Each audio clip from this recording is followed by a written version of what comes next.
Everybody that has any gift or any ambition looking to do something good for their own company and to build a better world, I think as soon as they see Bitcoin, this light bulb goes off and they realize, wait a minute, this is maybe the greatest opportunity of my lifetime.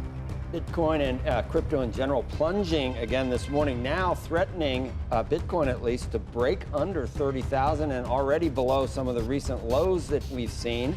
All this sparked by news of an escalating crackdown on digital currencies. Bitcoin became an institutional phenomenon following March of 2020. Tesla announced that they're putting Bitcoin on their balance sheet. It kind of broke into mainstream. Tesla said, yes, it has bought $1.5 billion in Bitcoin. Also, only a tiny percentage of my viewers are actually subscribed. If you enjoy the video, consider subscribing. It's free and you can always change your mind. Enjoy the video. Is learning about the second order effects of an open monetary network. I think Bitcoin is the most disruptive technology in the decade. It's the single most exciting thing going on in the world right now. And so everyone in the world is being asked about it. And in order to understand it at a basic level, you need 10 hours. To understand it moderately, you need 100 hours. To understand it decently, you need 1,000 hours. And to really master it, you need 10,000 hours. So in that period, I would say that Bitcoin became an institutional phenomenon following March of 2020. So we're like in year one. You could even say year zero was March of 2020. And then after February 8th of 2021, when Tesla announced that they're putting Bitcoin on their balance sheet, it kind of broke into mainstream. So we're in the first year where every mainstream politician, every mainstream journalist, every mainstream business person is being asked what they think about Bitcoin. The CEO of General Motors, right? Every banking head, every investor. And if it takes you 1,000 hours to really get it and 10,000 hours to master it, but everybody in the world is forced to take a position on it with less than 1 hour or 2 or 3 hours of knowledge, then you're going to get perfect. I guess some politician will ban it. Well, that's an interesting reaction. It sounds so perfect that someone might not like it. And the other reaction is, I hear it uses a lot of energy. Well, because there's nothing else negative to be said about it. I mean, literally, it's a perfectly engineered monetary system. For the first time in 5,000 years, we've created triple entry accounting, the books, or cook the books, or disagree on the transaction. You're like, wait, we perfected accounting that we can trust. Okay, so what's the catch? Oh, it's too good? No, the catch is it uses energy. How much energy? Well, I mean, 7 basis points, 0.07% of the worldwide energy used is being bought at 2 cents or 1 cent a kilowatt hour, not at 10 cents a kilowatt hour. So it's like 1/100% of the economic value of energy in the world. And if you look at the CO2, per those stats, like 9 basis points of all the CO2 exhausted.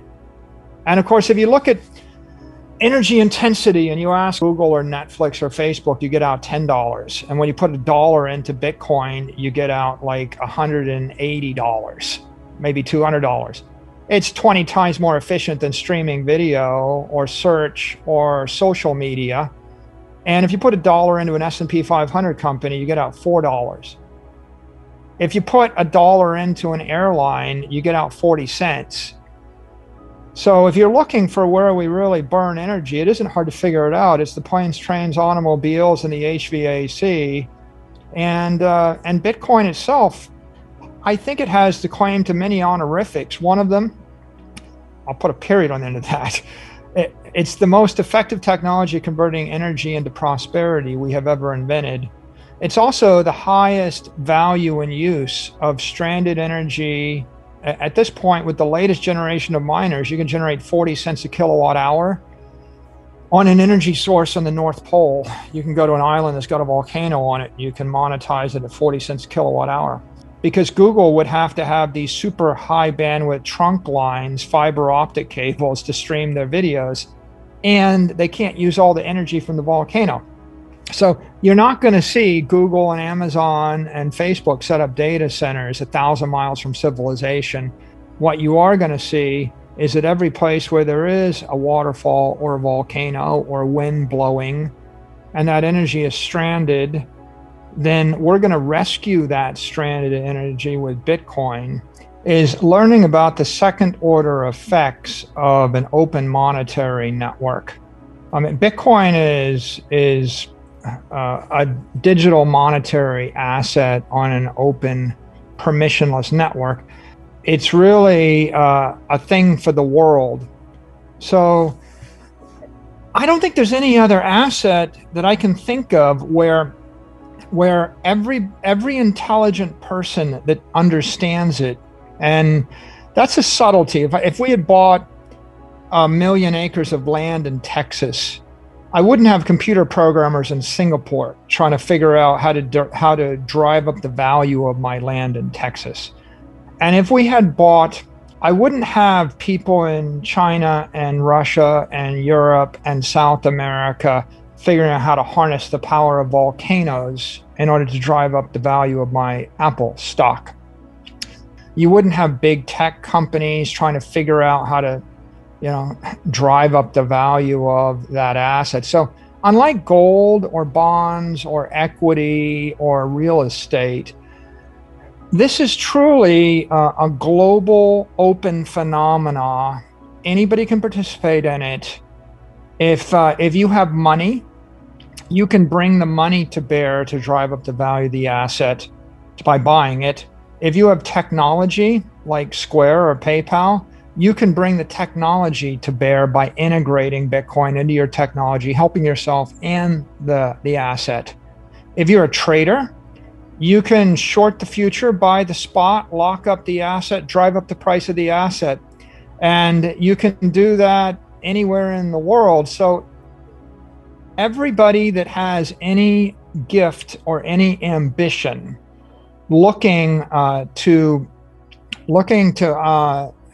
do something good for their own company and to build a better world, I think as soon as they see Bitcoin, this light bulb goes off and they realize, wait a minute, this is maybe the greatest opportunity of my lifetime.